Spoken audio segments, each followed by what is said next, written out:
Hola chicos, bienvenidos a otra entrega audiovisual de puntajenacional.cl.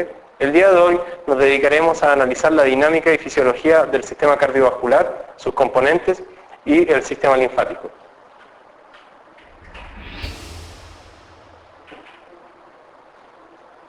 Ahora continuaremos con el análisis del sistema cardiovascular. Recordemos que hemos hablado en las clases anteriores de la dinámica y el análisis de la nutrición. Hemos hablado del aparato digestivo. Hemos visto cómo los alimentos son transformados a sus constituyentes monoméricos y son incorporados a la circulación. Ahora analizaremos esa dinámica, la dinámica de la circulación, de la sangre y de los líquidos que componen el organismo y cómo se distribuyen a través de todo el mismo.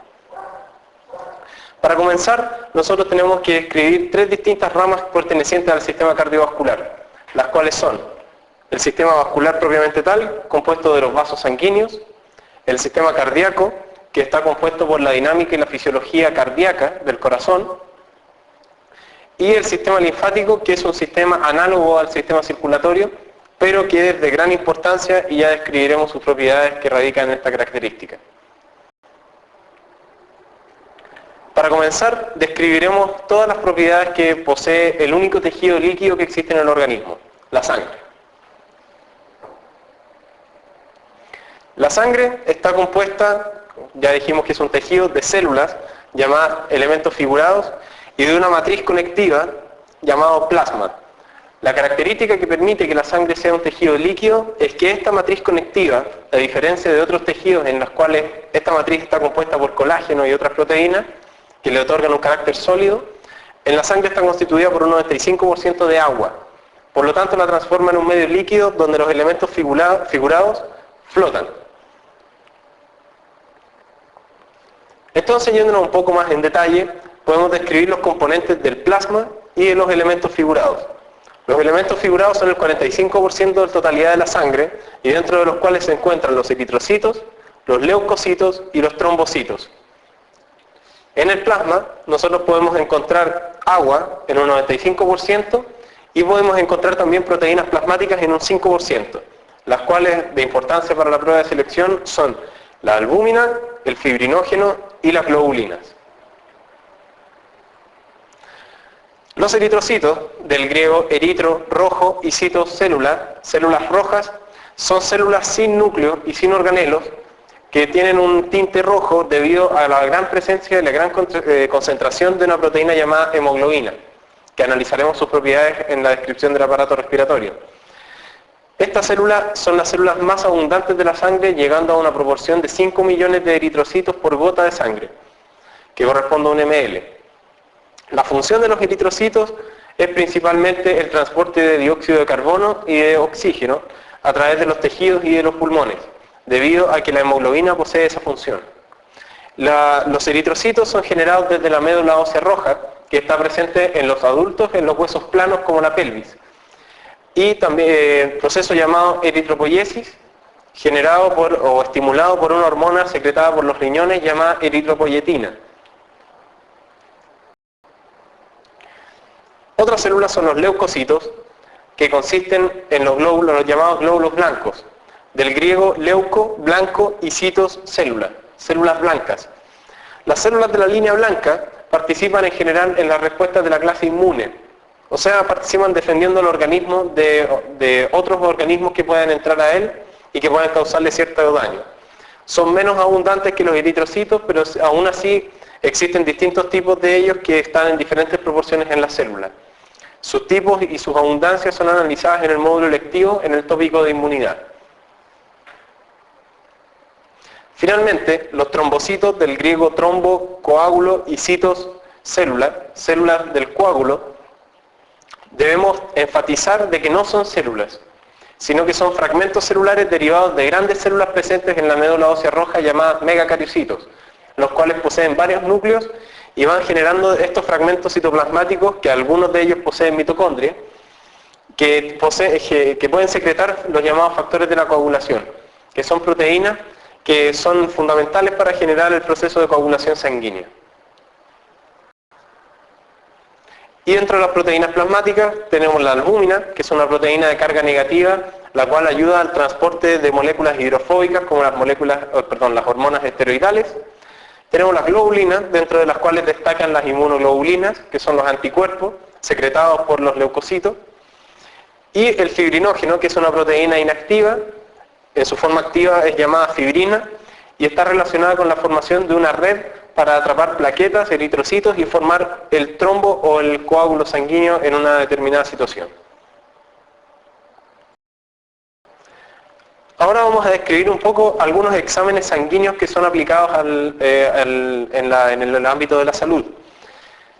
Los que vamos a hablar son 3 exámenes básicos que se efectúan con bastante cotidianidad, que son el hematocrito, el perfil bioquímico y la búsqueda de beta-HCG. El hematocrito es un examen que se indica a las personas que se les detecta una sospecha de anemia, que consiste en una falta o escasez de eritrocitos o glóbulos rojos, y el examen consiste en centrifugar la sangre, la muestra de sangre, y en un tubo nosotros vamos a ver un determinado porcentaje que van a ser los elementos figurados y plasma. Lo normal es que sea 45, como bien dijimos, la composición de elementos figurados. Sin embargo, cuando está inferior a 35 en mujeres, se considera anemia. 35 es el límite normal que poseen las mujeres. Cuando es sobre 55 el hematocrito, nosotros hablamos de que hay un exceso de eritrocitos, por lo cual la sangre se torna espesa. Y ahí hay que empezar a buscar otros trastornos que puedan estar involucrados con la síntesis de eritrocitos.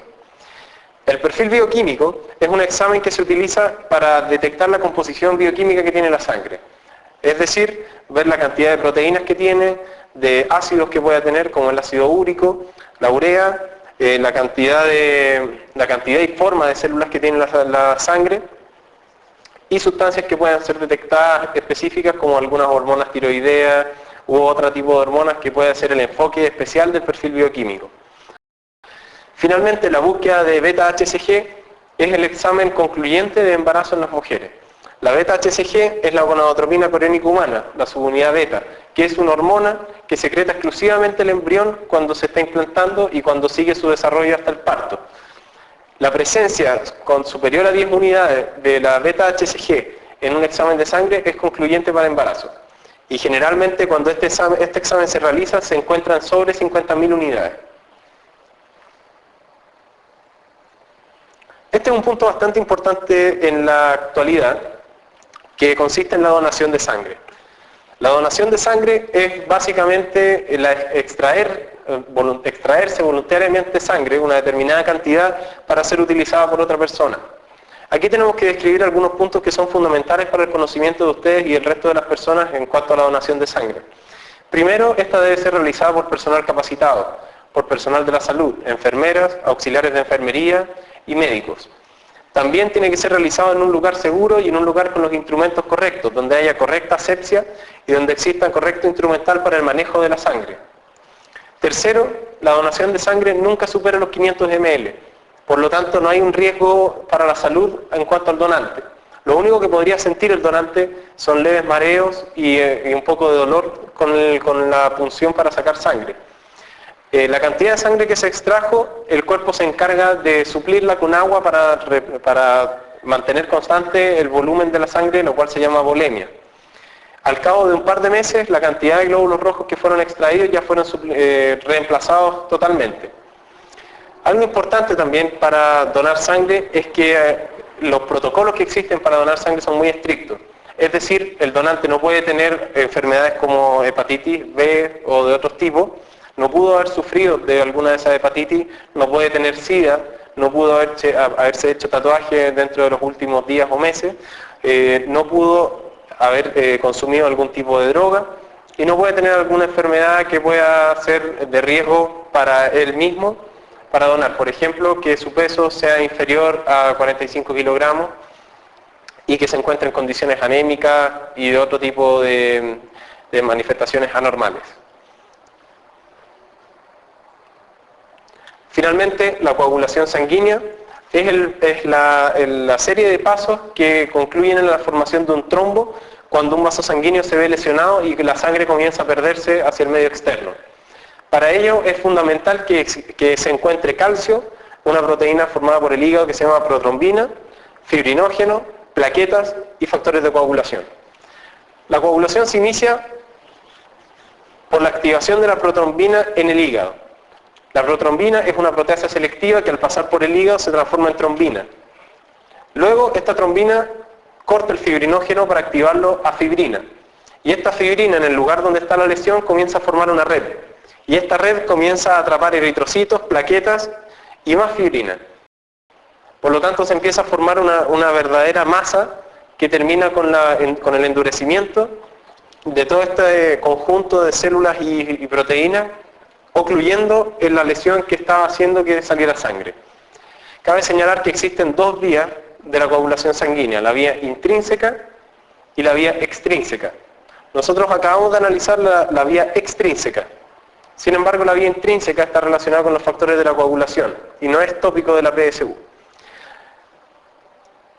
Algo importante también de la coagulación sanguínea es que luego de que se forma la costra, vulgarmente llamada, queda una especie de agua alrededor de la herida. Esa agua consiste en una solución llamada suero sanguíneo. Y la única diferencia entre el suero sanguíneo y el plasma es que el suero sanguíneo no tiene fibrinógeno, porque el fibrinógeno no fue utilizado para formar este coágulo. En esta segunda parte nosotros continuaremos el análisis del sistema cardiovascular enfocado hacia lo que es el sistema vascular. El sistema circulatorio está compuesto por verdaderas cañerías, verdaderos tubos a través de los cuales circula la sangre. Como la sangre es un tejido líquido, la propiedad física de un líquido es que el líquido adopta la forma del recipiente que lo contiene. Por lo tanto, la sangre debe ir encapsulada en estos tubos y eso es lo que toda esta serie de tubos conforma lo que es el compartimento intracirculatorio o intravascular, porque la sangre no puede viajar por donde ella quiera. Esta serie de tubos y de conductos son divididos según su calibre, su tamaño, en base a las paredes que tengan estos vasos y también a la sangre que contienen y en la dirección que la transportan. Así podemos distinguir las arterias y las arteriolas, que son vasos sanguíneos que salen del corazón y se dirigen hacia la periferia del cuerpo. Las arterias y las venas son los vasos de más grande calibre que hay en el cuerpo. Las arteriolas son más pequeñas que las arterias y poseen una leve capa muscular en algunas zonas. Y esta es la manera de que en invierno las manos y los pies tienden a estar helados, para poder conservar la temperatura en el centro del cuerpo, que es donde están los órganos vitales. Las vénulas son un poco más grandes que las arteriolas y conducen, al igual que las venas, sangre de vuelta hacia el corazón. Y un vaso sanguíneo bastante particular son los capilares. Los capilares son microscópicos y constituyen una superficie bastante grande y son los encargados, por su pared tan fina, de llevar a cabo el intercambio gaseoso y de nutrientes con el tejido destino. Entonces, analizando las arterias y las venas en paralelo, podemos describir sus tres capas fundamentales, que son la adventicia, que es una capa fibrosa externa, una capa muscular elástica, que está es la capa media del vaso sanguíneo, que también está presente en las venas, y en las arterias le otorga la rigidez suficiente para soportar la gran presión que tiene la sangre arterial, que tiene la fuerza directa del bombeo del corazón. Finalmente, hacia el interior podemos denotar una capa de células planas y muy fina llamada endotelio. El endotelio en las venas genera una especie de válvulas, porque las venas, poniendo el ejemplo de la sangre que fluye desde los pies hacia el corazón, va en contra del sentido de la aceleración de gravedad. Por lo tanto, la sangre va a tender a devolverse. Además, tenemos que tomar en cuenta que las venas no tienen una bomba que impulse la sangre, sino que se impulsan a través del músculo esquelético que está alrededor de ellas. También una diferencia con las arterias es que las venas no tienen una capa elástica tan resistente, por lo tanto se deforman con facilidad y abarcan un mayor volumen sanguíneo, y la adventicia de las venas es más gruesa que la adventicia de las arterias. Las arteriolas, las vénulas y los capilares los vamos a analizar en conjunto para introducir el contexto de dónde se genera cada una. Las arteriolas dijimos que son más finas que las arterias y se originan a través de ramificaciones consiguientes una a otra en ciertas regiones específicas del cuerpo. Dijimos también que en algunos lugares existe un anillo muscular que actúa como un esfínter para cortar el flujo sanguíneo en cierta medida, por ejemplo en las manos y en los pies. Luego de la arteriola viene la red capilar, que es una red solamente formada por endotelio y por la cual puede haber movimiento de nutrientes y movimiento de hormonas y de gases. Las arteriolas no poseen túnica externa, pero tienen una pequeña túnica elástica y túnica muscular. Las vénulas se generan por la afluencia de capilares venosos, luego de que ya han sufrido el intercambio gaseoso y de nutrientes y han recogido todos los productos de desecho, y varias vénulas afluyen para formar una vena.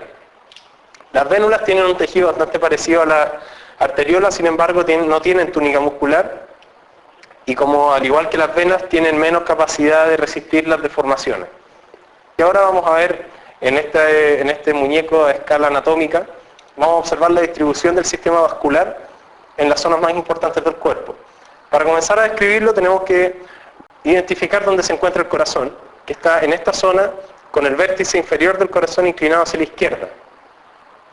Esta inclinación es debidamente a la formación del corazón y no vale la pena profundizar en ella. Del ventrículo izquierdo emerge la arteria más grande del cuerpo, que se da una vuelta por aquí atrás y baja, y aquí se alcanza a ver el descenso. Esta arteria es la arteria aorta, y es la arteria más importante del cuerpo porque le da sangre prácticamente a todo el organismo. Esta arteria llega hasta este nivel, más aproximadamente hasta la vértebra L2, a este nivel, y se ramifica en dos, formando las arterias ilíacas comunes. Estas arterias ilíacas sufren con siguientes ramificaciones, cruzando el ligamento inguinal a nivel de la cadera, formando lo que se conoce como arteria femoral. Las arterias femorales, una por cada pierna, le dan sangre a todas las extremidades inferiores. Hacia los brazos, la arteria aorta emerge o tiene una rama a cada lado, que son las arterias subclavias. La arteria subclavia, acá podemos ver la vena subclavia, la arteria va por atrás y le da sangre desde aquí, cambiando de nombre, arteria axilar, arteria braquial, a toda la extremidad superior, pasando incluso por la palma de la mano. Y aquí podemos ver por qué cuando uno se corta los dedos sangran tanto. Y aquí, en este hueso, que es el hueso del radio, es posible palpar el pulso radial. Hacia la cabeza podemos ver que la aorta tiene una rama que se dirige directamente hacia el cráneo, que recibe el nombre de carótida. Las arterias carótidas, una por cada lado, sufren una ramificación, dirigiéndose una a irrigar toda la parte de la cara y otra toda la zona del cráneo, del cerebro. A nivel venoso, desde el cráneo vuelve una vena llamada vena yugular interna, en conjunto con otras yugulares. Esta vena yugular se junta con la vena que trae toda la sangre de los miembros superiores, llamada vena subclavia, para formar una pequeña vena de longitud llamada vena brachiocefálica. La vena brachiocefálica se junta con una gran vena que existe en la zona superior del corazón llamada vena cava superior. Y la vena cava superior, en conjunto con la vena cava inferior, que drena prácticamente toda la zona bajo el corazón, llegan hacia la aurícula derecha, donde pasa la sangre al ventrículo derecho y se dirige a la circulación pulmonar, donde están las arterias pulmonares que llevan la sangre desde el ventrículo derecho hacia los pulmones para que se oxigene, y después llegan las venas pulmonares hacia la aurícula izquierda, por donde la sangre llena de oxígeno pasa al ventrículo izquierdo y repite todo el circuito. Y es así aproximadamente las bases de cómo se distribuye el sistema vascular en el organismo desde que nace hasta que fallece.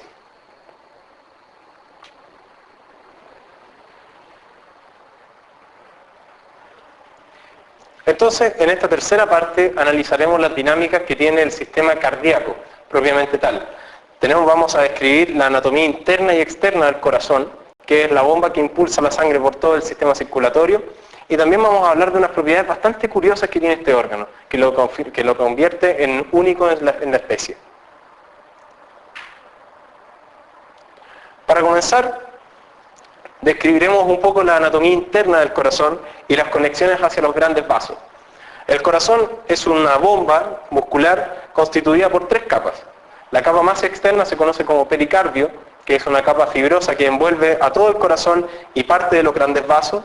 También tenemos una capa media, que es la capa muscular del corazón, que se conoce como miocardio, el cual es delgado en las capas superiores y es un poco más grueso hacia la parte inferior del corazón. Y también tenemos una capa interna bastante fina que tapiza todas las cavidades del corazón y aparte de las válvulas, conocida como endocardio. Las cavidades que tiene el corazón es como una casa que está dividida en 4 habitaciones, comunicadas por puertas que son las válvulas. Tenemos 2 habitaciones en la parte superior del corazón, que son las aurículas, o llamadas actualmente por la nomenclatura anatómica atrios. Tenemos un atrio derecho y un atrio izquierdo. Ya veremos a continuación las conexiones que tiene cada una. La conexión que tiene los atrios con las cámaras que están bajo ellas, que son los ventrículos, están reguladas por la presencia de válvulas, que es tejido fibroso que evita el reflujo de sangre en la dirección por la que vino. La válvula que controla el reflujo desde el ventrículo derecho hacia la aurícula derecha se conoce como válvula tricúspide, porque tiene 3 valvas. En cambio, la válvula que delimita el reflujo desde el ventrículo izquierdo hacia la aurícula izquierda es la válvula mitral, porque tiene una forma parecida a las mitras de los papas. Algo importante también que hay que destacar es que estas 4 cámaras del corazón están delimitadas longitudinalmente por un tabique muscular, conocido como tabique interatrial o interauricular en la zona de las aurículas e interventricular en la zona de los ventrículos. El miocardio del ventrículo izquierdo es más grueso y es más fuerte que el miocardio del ventrículo derecho, principalmente porque el ventrículo izquierdo bombea la sangre hacia todo el cuerpo, a diferencia del ventrículo derecho, que bombea sangre exclusivamente hacia la circulación pulmonar. La conexión a los grandes vasos del corazón, partiendo por las aurículas, a la aurícula derecha llega sangre, a ambas aurículas llega sangre, y a las aurículas derechas llega sangre desde la vena cava superior, desde toda la zona superior del organismo, y llega sangre desde la vena cava inferior, que trae sangre de todo el organismo. A la aurícula izquierda llega sangre de las 4 venas pulmonares, 2 por cada pulmón, que viene rica en oxígeno. Desde el ventrículo izquierdo sale la arteria aorta, emergiendo las 3 ramas principales, que son la arteria brachiocefálica derecha, la carótida común izquierda y la arteria subclave izquierda. Luego la aorta hace una forma de callado, pasa por encima de lo que es la arteria pulmonar, que se origina en el ventrículo derecho, y baja hacia la cavidad abdominal. Como dijimos, desde el ventrículo derecho se origina el tronco pulmonar, que da origen a 2 arterias pulmonares que se dirigen hacia los pulmones para oxigenar la sangre que traen, que es rica en CO2 y pobre en oxígeno. Para entender un poco más lo que acabamos de describir, tenemos este esquema que facilita mucho las cosas. Tenemos la aurícula derecha e izquierda sobre estas líneas amarilla y verde que corresponden respectivamente a la válvula tricúspide y mitral, y bajo estas válvulas tenemos el ventrículo derecho y el ventrículo izquierdo. Esta circulación ocurre todo al mismo tiempo, pero nosotros la hablamos por partes para facilitar la comprensión. A las aurículas llega la sangre desde la cava superior, vena cava superior e inferior a la derecha, y desde las venas pulmonares a la izquierda. Esta sangre pasa a los ventrículos respectivos, llenándose de sangre poco oxigenada al ventrículo derecho y sangre muy oxigenada al izquierdo. Cuando bombea el corazón, la sangre muy oxigenada va hacia todo el organismo y la sangre poco oxigenada va hacia los pulmones. Y esa misma sangre es la que se devuelve hacia el corazón adyacente. Y a su vez, toda esta sangre que quedó sin oxígeno proveniente de la arteria aorta vuelve a la aurícula derecha a través de las venas cavas. Algo muy curioso del corazón es que si pudiésemos sacarlo del cuerpo y ponerlo en un medio con factores especiales, podría seguir latiendo por sí mismo. Y esa es una de las características del corazón que lo transforman en un órgano único, que es la capacidad de tener un automatismo. El corazón puede seguir latiendo sin la necesidad del control del sistema nervioso. Y ese fenómeno se le conoce como automatismo cardíaco. Y tiene fases y tiene características especiales que veremos a continuación. Bueno, esta figura, que les va a parecer conocida porque la vimos en un comienzo, tienen que notar que no es exactamente la misma figura. Esta vez aparecieron estrellas en determinadas localizaciones del corazón.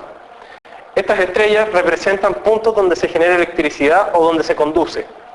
Y esta red eléctrica es la responsable de que el corazón pueda contraerse en lugares distintos y bajo una frecuencia determinada.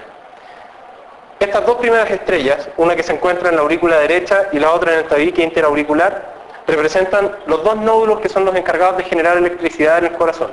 El primero es el nódulo sinusal, que se conoce como marcapaso natural porque le impone el ritmo al corazón, y el nódulo interauricular o el nódulo atrioventricular, que es el encargado de realizar el relevo de la conducción eléctrica para que la contracción de las aurículas ocurra 3 milisegundos antes que la contracción de los ventrículos. Las estrellas que están abajo representan las vías de conducción de esta electricidad. Esta estrella que se encuentra en el tabique interventricular representa el haz de Higgs, que es un grueso manojo de fibras conductoras que conduce la electricidad desde el nódulo auriculoventricular hasta la zona de los ventrículos. Y luego este haz de Higgs se divide en dos ramas, una rama derecha y una rama izquierda, hacia las cuales forma toda una ramificación que envuelve a los ventrículos, que se conoce como la red de Purkinje, o las fibras de Purkinje. Lo importante de esto es que esta contracción eléctrica se realiza en un ciclo, que se conoce como ciclo cardíaco, que ocurre una determinada cantidad de veces por minuto, pudiendo adaptarse ante demandas especiales como el ejercicio intenso, embarazo u otras situaciones que exijan una mayor demanda cardíaca. A continuación vamos a analizar las diferentes etapas de este ciclo cardíaco y sus características. Y antes de entrar a él, nosotros tenemos que destacar que la contracción del corazón, sea en aurículas o en ventrículos, se conoce como sístole. Sístole auricular o sístole ventricular. Y la relajación del corazón se conoce como diástole. La diástole auricular y la diástole ventricular.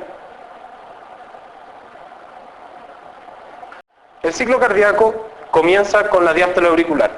Las aurículas, tanto derecha como izquierda, se encuentran relajadas y la sangre que llega a ellas a través de las venas cava inferior y superior y las venas pulmonares entra libremente sin ningún problema.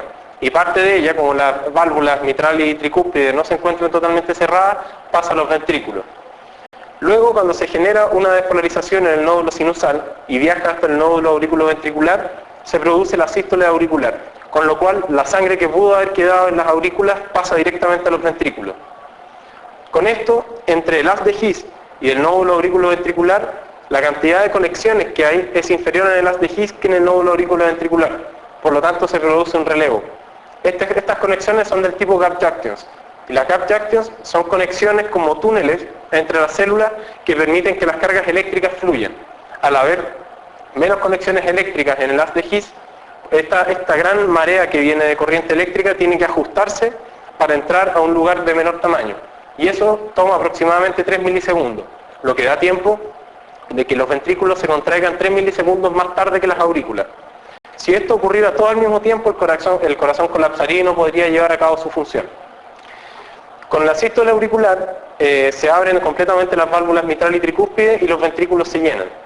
Luego de que los ventrículos están llenos, la distensión de sus paredes provoca que la pared de los ventrículos se contraiga nuevamente, el proceso que se conoce como sístole ventricular. La sístole ventricular provoca que las válvulas tricúspide y mitral se cierren para impedir el reflujo de sangre hacia las aurículas, y esto produce el primer ruido cardíaco. Luego de que se contraen los ventrículos, la sangre sale por las arterias respectivas, la arteria aorta y las arterias pulmonares. Por lo tanto, los ventrículos quedan parcialmente vacíos, y cuando el ventrículo se relaja, en el periodo de diástole ventricular, se cierran las válvulas semilunares que poseen las arterias, la arteria aorta y la arteria pulmonar. Por lo tanto, eso produce un segundo ruido cardíaco, que es para impedir el reflujo de sangre desde las arterias hacia el corazón.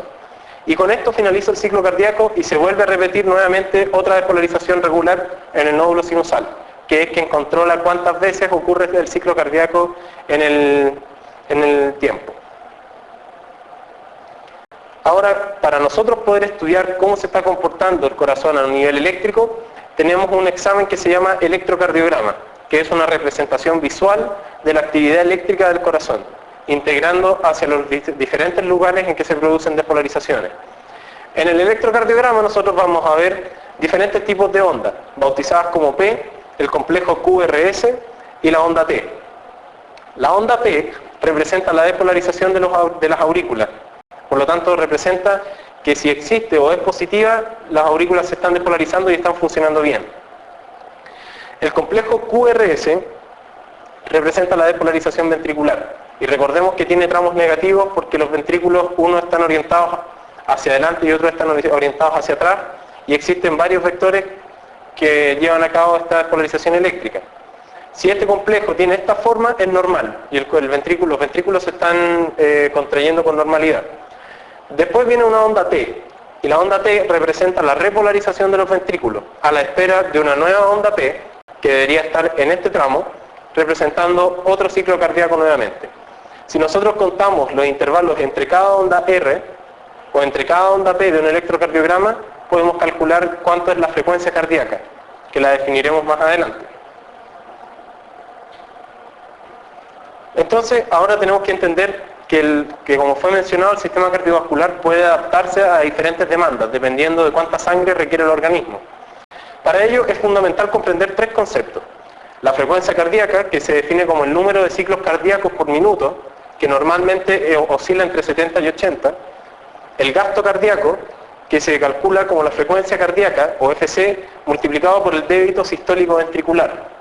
Y el débito sistólico ventricular se define como el volumen de sangre expulsado por los ventrículos en un minuto. Cuando nosotros realizamos un ejercicio intenso en que el sistema cardiovascular o el músculo esquelético se vea una demanda excesiva, sucederá una adaptación bastante especial. Partiendo por el análisis del músculo esquelético, el músculo esquelético cuando comienza a realizar un ejercicio intenso, comienza a producir mayor ATP para la contracción muscular, que se analizará en el módulo electivo. Este mayor gasto de ATP conlleva a una mayor necesidad de oxígeno para realizar la respiración celular. Sin embargo, la cantidad de oxígeno que le llega al músculo esquelético es insuficiente, pese a que el sistema cardiovascular se adapta para entregarle mayor oxígeno. Entonces, ante esta deuda de oxígeno, el músculo esquelético comienza a realizar la fermentación. Llega hasta la glucólisis y después el piruvato se comienza a transformar en lactato. Y esa es la razón de que después de un ejercicio muy intenso aparezcan los típicos dolores musculares, que es debido a la cristalización del ácido láctico, que produce pequeñas heridas que no son de importancia para el daño del músculo en sí, pero que provocan un gran dolor y una gran incomodidad. Ahora, analizando la parte del sistema cardiovascular, cuando comienza un ejercicio intenso, al consumir mayor oxígeno los músculos, el pH de la sangre tiende a acidificarse por la mayor presencia de ácido carbónico o el transporte de CO2, como analizaremos en la próxima clase. Ante una disminución del pH, el cerebro ordena al aparato respiratorio y al sistema cardiovascular aumentar sus frecuencias respectivas, la frecuencia respiratoria y la frecuencia cardíaca. Con esto se intenta que el transporte de oxígeno aumente y que el dióxido de carbono comience a expulsarse más rápidamente. Sin embargo, estos esfuerzos llegan a un minuto en que no logran satisfacer la demanda de oxígeno de los músculos. Por lo tanto, se produce el efecto ya mencionado con el lactato. De todas maneras, cuando finaliza el ejercicio intenso, el sistema vuelve a los estados basales una vez que el pH de la sangre comienza a tornarse estable, que es alrededor del 7,4. Los deportistas profesionales o los deportistas de alto rendimiento tienen una capacidad de que su corazón comienza a adaptarse para la necesidad que ellos tienen. El miocardio de los ventrículos comienza a hipertrofiarse. Y con eso el gasto cardíaco aumenta, el volumen que expulsan de sangre es mayor. Por lo tanto, si el volumen de sangre es mayor, la necesidad de latir más rápido disminuye. Por lo tanto, disminuye la frecuencia cardíaca, que puede alcanzar hasta los 160 en estados de ejercicio intenso, y el gasto cardíaco aumenta. Por lo tanto, su corazón gasta menos energía en latir más rápido, debido a que está adaptado para las demandas de oxígeno que necesita su cuerpo. Otro tipo de adaptaciones que posee el sistema cardiovascular es en el caso de las mujeres embarazadas. Cuando las mujeres se encuentran embarazadas en un comienzo, en el primer trimestre, es normal que comiencen a sentir ciertos tipos de mareos, vértigos e incluso desmayos. Pero posterior a los 3 meses, esa razón de esos desmayos Si es que la primera era la síntesis de hormonas nuevas y el acostumbramiento del organismo a la síntesis de un nuevo individuo, en el segundo y en el tercer trimestre se debe principalmente a las adaptaciones del sistema cardiovascular a la gestación. Recordemos que el útero de las mujeres se encuentra inserto en la pelvis y que cuando comienza a desarrollarse un nuevo individuo, el feto comienza a expandir el útero presionando las vísceras y presionando los vasos sanguíneos. Las vísceras pueden reacomodarse dentro de la cavidad abdominal, sin embargo los vasos sanguíneos no pueden. Esa es causa de que las embarazadas, cuando están ya en la fase final, se acuesten de espalda y comiencen a sentirse mal, porque el peso y el tamaño del útero comienza a comprimir la vena cava inferior. ¿Y qué solución puede haber a eso? Que los médicos les recomiendan siempre inclinarse hacia el lado izquierdo. ¿Por qué hacia el lado izquierdo? Porque por el lado izquierdo corre la arteria aorta y de lado no se ve coartada. En cambio, hacia el lado derecho, la vena cava se ve coartada de todas maneras. Y también recordemos que las arterias tienen la fuerza del corazón para impulsar su sangre y las venas no. Por lo tanto, ante cualquier coarte o coartación, la sangre no puede devolverse, causando que toda la región cerebral comience a tener menos sangre para poder oxigenarse. Otra adaptación es que el feto, recordemos, se oxigena y se nutre a través de la madre, a través de la placenta, que se establece aproximadamente a los 3 meses de gestación. Por lo tanto, esta placenta, este mayor demanda de oxígeno, al sistema cardiovascular lo interpreta como un ejercicio al principio. Y la interpretación del sistema cardiovascular o la adaptación del sistema cardiovascular es elevar la frecuencia cardíaca aproximadamente a 90. Y esto se mantiene periódicamente durante el embarazo para poder asegurar una correcta administración sanguínea al feto y una correcta administración sanguínea a los órganos vitales de la madre. Cuando la gestación termina y se da a luz, el sistema cardiovascular vuelve a los estados basales debido a que la demanda mayor de oxígeno por parte del feto ya no está. Bien, la última parte que analizaremos del sistema cardiovascular es la parte enfocada hacia el sistema linfático, que actúa de manera paralela al sistema circulatorio, deriva del sistema circulatorio y es fundamental para mantener dos funciones en particular que analizaremos a continuación. El sistema linfático, primero debemos hablar un poco de su estructura, porque también posee vasos linfáticos y posee órganos linfáticos que lo mantienen funcionando. Los órganos son principalmente el timo, el vaso, la médula ósea y algunos tejidos linfoides que no están asociados que no están aislados, que no poseen cápsulas y que se encuentran asociados a las mucosas. Posee diferentes grosores de vasos linfáticos, teniendo vasos linfáticos bastante grandes como el conducto torácico y el conducto linfático derecho, y también posee capilares linfáticos y vasos linfáticos de menor calibre. Los vasos linfáticos poseen válvulas al igual que las venas, y es por eso que aquí se puede establecer que el origen del sistema linfático es a partir del sistema venoso en el embrión. Las dos funciones principales que citábamos al comienzo, que son parte del sistema linfático, es el drenaje del exceso del líquido intersticial o extracelular. Recordemos que a través de los capilares linfáticos pueden pasar proteínas, a diferencia de los capilares sanguíneos. Y la otra gran función es cooperar en las defensas inmunitarias, principalmente por la síntesis de algunos linfocitos, que son parte de los leucocitos, como los linfocitos B, que se originan en la médula ósea, y como los linfocitos T, que se originan en el timo. Toda esta dinámica inmunitaria del sistema linfático se analiza en el módulo electivo de biología. Nosotros nos enfocaremos principalmente hacia el drenaje del líquido intersticial, su importancia y dónde llega ese líquido intersticial. Entonces, podemos ver en la imagen que los vasos linfáticos se encuentran en todo el cuerpo, al igual que los vasos sanguíneos. En general, todos los órganos poseen unas estructuras llamadas ganglios linfáticos, que son especies de estaciones donde llega la linfa, que es el líquido que transporta el sistema linfático, se filtra y sigue. Y es por eso que los ganglios linfáticos que se encuentran cerca del cuello se inflaman cuando nosotros sufrimos enfermedades como la amigdalitis, porque la proliferación de células del sistema inmune dentro de los ganglios linfáticos es muchísima y es muy alta. Por lo tanto, se aprecia el crecimiento de los ganglios linfáticos. Toda la linfa que se drena de los tejidos en general llega hacia las venas brachiocefálicas. donde los grandes conductos linfáticos se fusionan y vierten la linfa dentro de la sangre. Recordemos también que es el sistema linfático el encargado del transporte de los kilomicrones, que eran las vesículas que almacenan ácidos grasos en el intestino y que los transportan a través de la sangre para esquivar la circulación portal hepática. Entonces, más detalladamente podemos ver el vaso, que es un órgano ubicado en el lado izquierdo, aproximadamente al lado del estómago, cuya función es actuar como un reservorio de sangre y como una estación donde se filtra la sangre. Aquí los eritrocitos más viejos pueden ser marcados para ser degradados en el hígado, y la presencia de antígenos, que son moléculas que pueden desencadenar una respuesta inmune, puede ocasionar que el vaso comience a proliferar cierta clase de células inmunitarias. El timo es una glándula que se encuentra aquí en el centro, que dura aproximadamente hasta que comienza la pubertad, entre los 11 y los 12 años. Esta glándula es la encargada de educar y de fabricar los linfocitos T.